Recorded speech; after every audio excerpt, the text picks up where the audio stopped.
Wax museums are creepy. It's just, you go in there and you look at these figures and it's pretty obvious, you know, who they're supposed to be. But they're just, you look at them and they're off. They've got that, the figures, they have that uncanny valley feel about them. And they're just standing there perfectly still. And you just keep waiting for one of them to jump out at you. It's just one of those places. They're just one of those types of places that really, they give you the creeps. And I'm not just talking about the Chamber of Horrors section either. It's just other places, other sections with other people, celebrities and historical figures and whatnot. I'm surprised they don't use the setting more in horror movies and stuff. I mean, there are definitely good ones out there. You know, there's usually the two different kinds. There's the one where the crazed wax maker goes out and either kills people or he liberates bodies from the morgue to make his figures, like in Mystery of the Wax Museum and House of Wax. Those are the two main ones. They're both good, but the ones that creep me out more are the ones where the wax figures actually come to life. There is a movie called Terror in the Wax Museum. I've never seen it before, but I've seen the trailer, and it shows like the historical figures like Jack the Ripper and Lizzie Borden and Lucretia Borgia coming to life and doing what they do best. There's also there's another movie called Waxwork, which was actually good. I mean, it was a little different. The guy who owned the museum was offering up sacrifices to whatever it was he served. He was actually getting them to go inside the wax displays, and they would end up in the world depicted in the exhibit, and they would end up getting killed, and they would become a permanent part of the exhibit. And in the end, well, the movie kind of fell apart in the end with this hokey good versus evil battle. Don't get me wrong, it was a good movie. It just kind of fell apart at the end. I haven't seen that one in ages. There was also an episode of The Twilight Zone, one of the hour-long episodes where Martin Balsam was he was like the caretaker of the wax museum. They were going to close the place down, and he ended up keeping the wax figures in his basement. And of course they came to life and started killing people, and in the end they turned him into a wax figure, saying he was the one who was actually responsible for all the killings. They had his wax figure, you could tell it was him, made up. He's just there staring right into the camera, and you could see him moving just ever so slightly, and it just creeped me out. It really did. I kept waiting. I'm like, well, what are you waiting for? Come on, jump out and go, jump at the camera and go blah or something. But he never did. That was a good one. I even liked the version with Paris Hilton. I'm fairly easy to please when it comes to movies. I mean, if they hold my attention, if they're entertaining, and if they're competently made, that's always a plus. Competence is always a plus. Just the thought of a story set in a wax museum, written by none other than H.P. Lovecraft. Yeah, that's something that's got to be way out there. And so that's why I have been looking forward to the latest Shoggoth certified offering from the H.P. Lovecraft Historical Society. You're quite welcome. Thank you for coming out with this latest offering. These do not fold, thank you. It did look a little creased in some places in the mailbox. But we are going to open her up and see what's inside. Hopefully it's not a folded CD. I certainly hope not. And here we are. Dark Adventure Radio Theater presents H.P. Lovecraft and Hazel Fields. Yeah, H.P. Lovecraft and Hazel Fields. The Horror in the Museum. Here, a classic weird tale, as it might have been presented on the radio in Lovecraft's lifetime, except even better. Exclusive bonus prop documents take you deeper into the story. A genuine mythophone recording. Produced by H.P. Lovecraft Historical Society. Ludo for I always mispronounce this. Potavamus. We thought it would be fun. And it is. Here, one of Lovecraft's classic collaborations, as it might have been presented on the radio when it was written.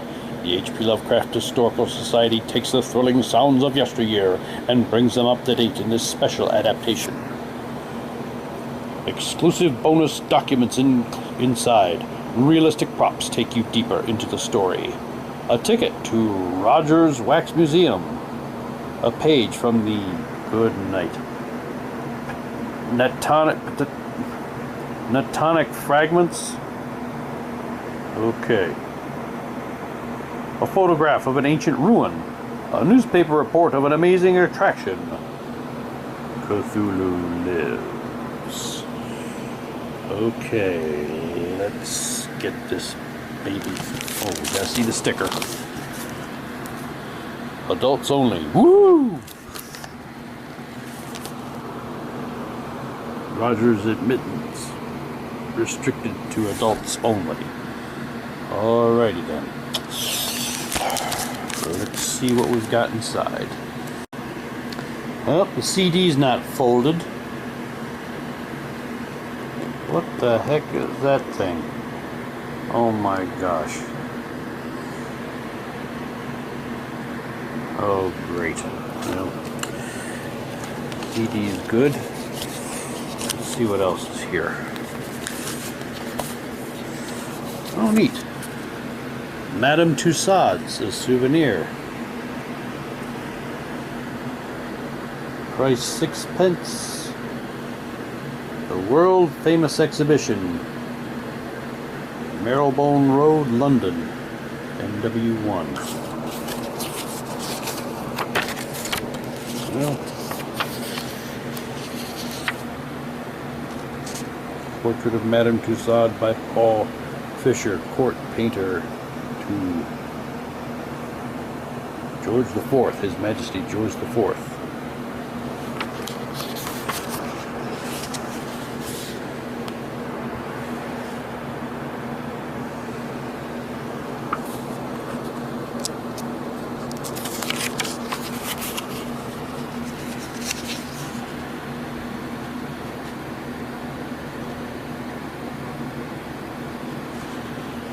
I guess this is a little history of Madame Tussauds.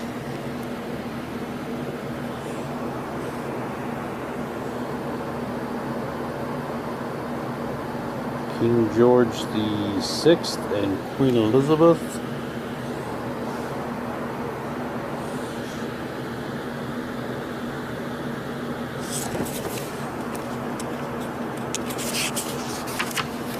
Her Majesty Queen Victoria as she appeared at her Diamond Jubilee.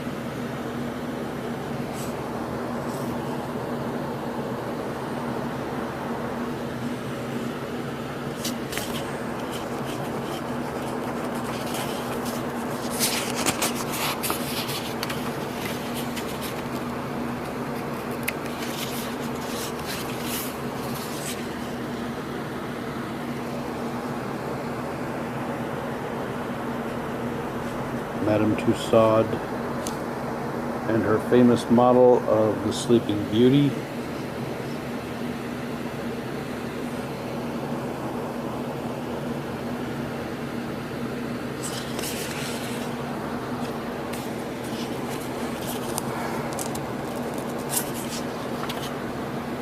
Ah yes, what would a wax museum be without the Chamber of Horrors? Madame Guillotine.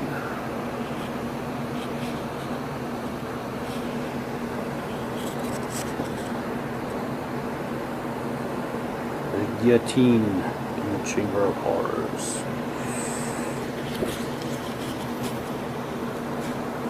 Perfect cure for headaches, they called it.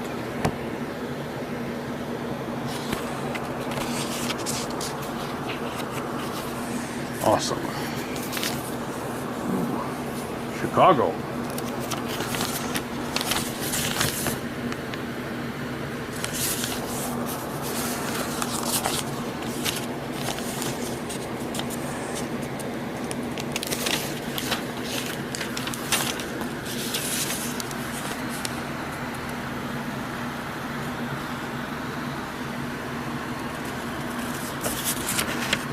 $2, pay no more.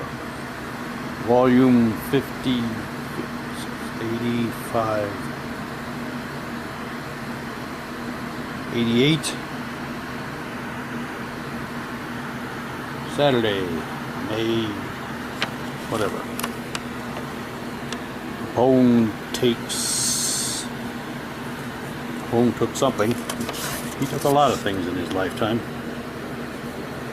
Hoodlum Peace Pact revealed by Al in cell. Bars may save Chief from his foes. Wax Museum new attraction at Navy Pier. It's stuck on the sticker there. It's okay. It'll be alright. With four motors dead, beats big wind and lands. French help anchor it near Toulon. Okay. 2 children killed by pair in stolen car.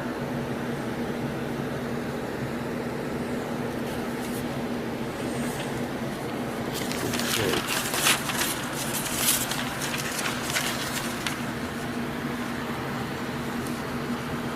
Bon Voyage salad dressing. Old meat relish. Unequaled for lobster, shrimp, chicken, and all salads. Yum. Cool. Talkie typesetter invented to replace linotype machines. Willy-nilly prison is best place for Al, officials say. There is more about the salad dressing. Always ready, always good.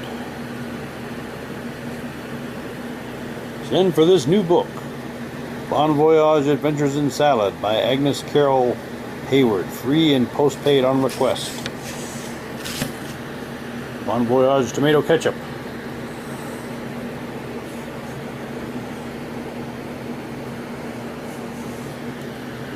Ooh, there's Medusa.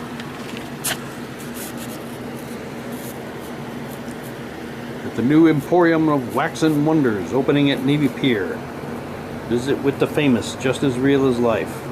Yeah, right.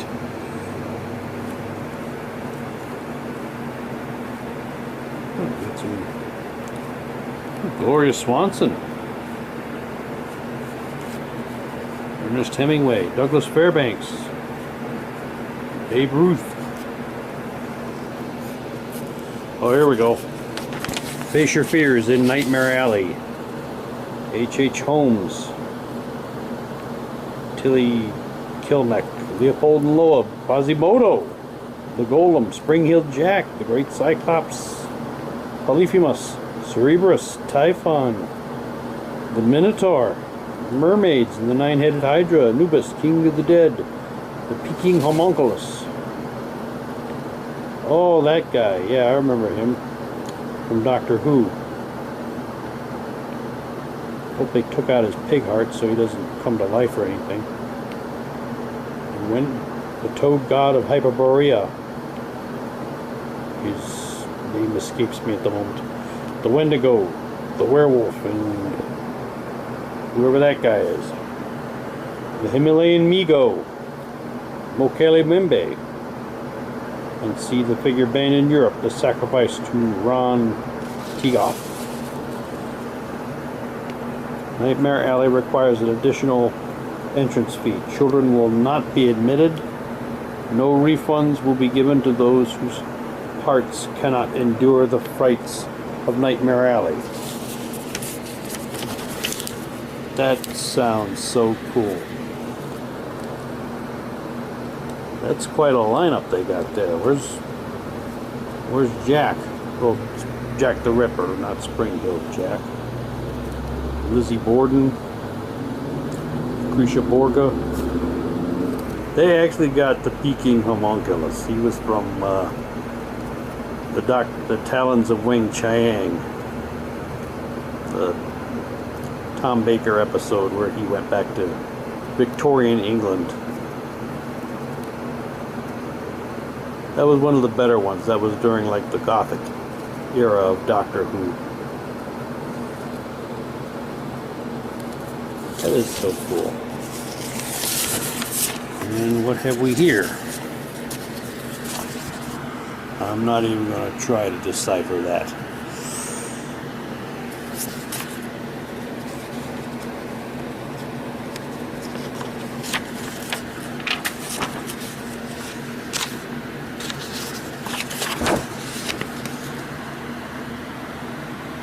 Very cool, very cool. Whatever it's supposed to be.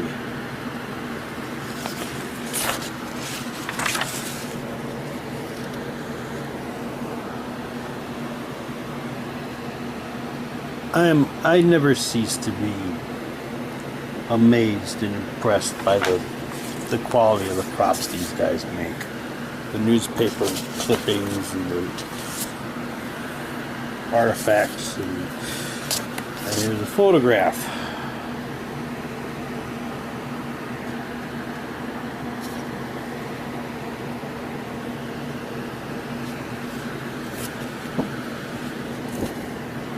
Oh, very cool, very, very cool.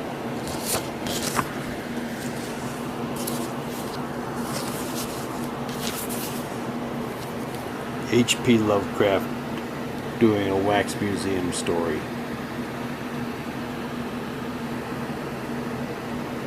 You know it. This is going to be wild. This is going to be wild.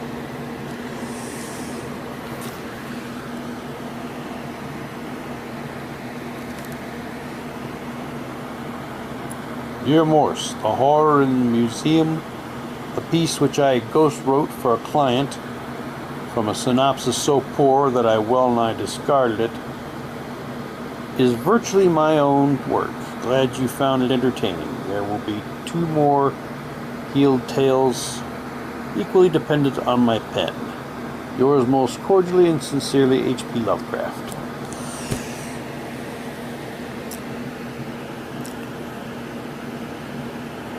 They always have like a little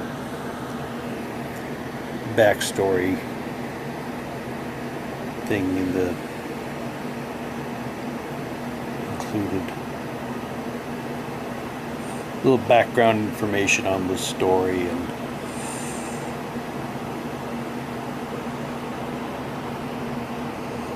oh, he even says he went and saw Mystery in the Wax Museum. He wasn't. Lovecraft really didn't care much for the movies, but he did occasionally go to one. Haven't done much cinema viewing, but I did drop in to see that Wax Museum thing, especially since I had revised, in fact, virtually ghostwritten a tale on a similar theme for a client. You'll see it in the current Weird Tales. As a story, the film was, of course, childishly cheap, but it did have some effective horror touches, especially when the mask falls off and reveals the monstrosity beneath.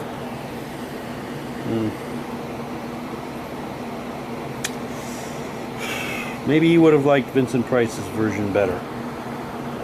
But the Mystery of the Wax Museum, I mean, it is good. It's got Lionel Atwill and Fay Wray in it.